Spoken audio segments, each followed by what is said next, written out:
আসসালামু আলাইকুম। দূরদর্শন টিভি সংবাদে আপনাদের স্বাগতম। সাথে আছি আমি মেহেদি হাসান। দেশ বিদেশে ঘটে যাওয়া গুরুত্বপূর্ণ সব ঘটনা নিয়ে আজকের সেরা সংবাদ। চলুন শুরুতেই দেখে নেওয়া যাক আজকের সংবাদ শিরোনাম। দেশে হামে আক্রান্ত হয়ে আরও 2 জনের মৃত্যু, স্বাস্থ্য অধিদপ্তরের সতর্কতা। কৃত্রিম বুদ্ধিমত্তা ব্যবহারে নৈতিকতা নিশ্চিত করার আহ্বান বিশেষজ্ঞদের। পররাষ্ট্রমন্ত্রীর ভারত সফর, দ্বিপাক্ষিক সম্পর্কে জোরদারের আশা। ডলারের বিপরীতে টাকার বিনিময় হার নিয়ে নতুন আপডেট। রাজধানীতে আইনশৃঙ্খলা পরিস্থিতি স্বাভাবিক রাখতে বিশেষ অভিযান। কৃষি উৎপাদন বাড়াতে নতুন সহায়তা কর্মসূচি হাতে নিচ্ছে সরকার। আন্তর্জাতিক বাজারে জ্বালানি তেলের দাম নিয়ে উদ্বেগ বেড়েই চলেছে। বিদেশে কর্মসংস্থানের নতুন সুযোগ, প্রশিক্ষণের উপর জোরদার। নিজেকে বিসিবির একমাত্র বৈধ সভাপতি দাবি আমিনুলের, তামিমের কমিটিকে অবৈধ দাবি। আবহাওয়া, কিছু অঞ্চলে বৃষ্টি ও বজ্রপাতের সম্ভাবনা। এতক্ষণ দেখছেন সংবাদ শিরোনাম, এবারে বিস্তারিত। হামে আক্রান্ত হয়ে আরও 2 জনের মৃত্যু। দেশে হামে আক্রান্ত হয়ে নতুন করে আরও 2 জনের মৃত্যু খবর পাওয়া গেছে। স্বাস্থ্য অধিদপ্তর জানিয়েছে আরও কয়েকজনের মৃত্যু হামের কারণে হয়েছে বলে সন্দেহ করা হচ্ছে এবং বিষয়টি তদন্ত করা হচ্ছে। বিশেষজ্ঞরা বলেছেন, শিশুদের নিয়মিত টিকা প্রদান নিশ্চিত করা হলে এই রোগ থেকে সহজেই সুরক্ষা পাওয়া সম্ভব। জনগণকে সচেতন থাকতে এবং স্বাস্থ্যবিধি মেনে চলার আহ্বান জানিয়েছে কর্তৃপক্ষ। এআই ব্যবহারে নৈতিকতা নিশ্চিত করার আহ্বান। বর্তমান সময়ে গণমাধ্যমে ও বিভিন্ন খাতে কৃত্রিম বুদ্ধিমত্তার ব্যবহার দ্রুত বাড়ছে। তবে বিশেষজ্ঞরা বলেছেন, নৈতিকতা ও সঠিক নীতিমালা অনুসরণ না করলে এআই ব্যবহারে নানা ধরনের ঝুঁকি তৈরি হতে পারে।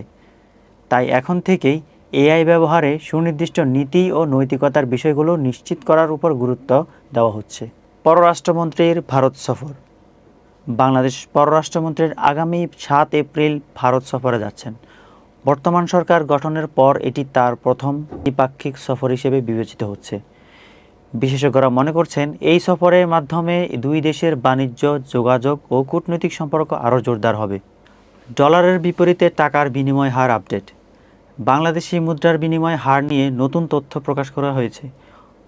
অর্থনীতিবিদরা বলেছেন, বৈদেশিক বাণিজ্য ও রেমিটেন্স প্রবাহের উপরই এই বিনিময় হার গুরুত্বপূর্ণ প্রভাব ফেলে।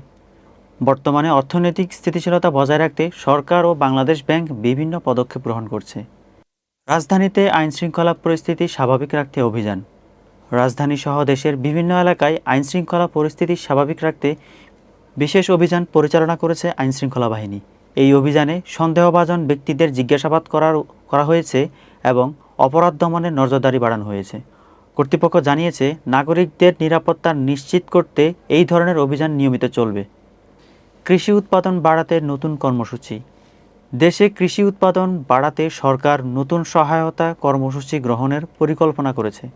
এর আওতায় কৃষকদের উন্নত বীজ, সার এবং আধুনিক প্রযুক্তি ব্যবহারের সুযোগ দেওয়া হবে।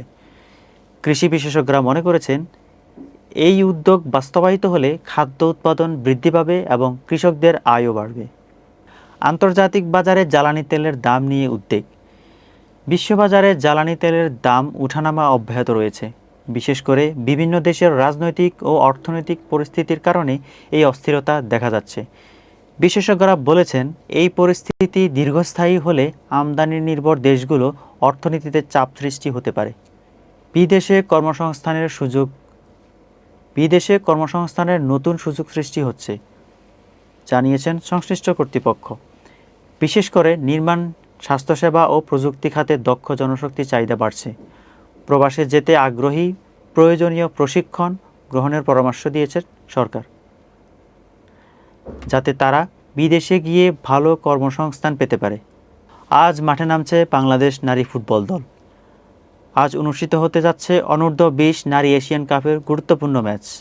এই ম্যাচে বাংলাদেশ দল ভিয়েতনামের বিপক্ষে মাঠে নামবে। ক্রীড়া বিশ্লেষকরা বলেছেন, এই ম্যাচে ভালো পারফরম্যান্স করলে বাংলাদেশ দলের আত্মবিশ্বাস আরও বৃদ্ধি পাবে এবং আন্তর্জাতিক অঙ্গনে দেশের সুনাম বাড়বে।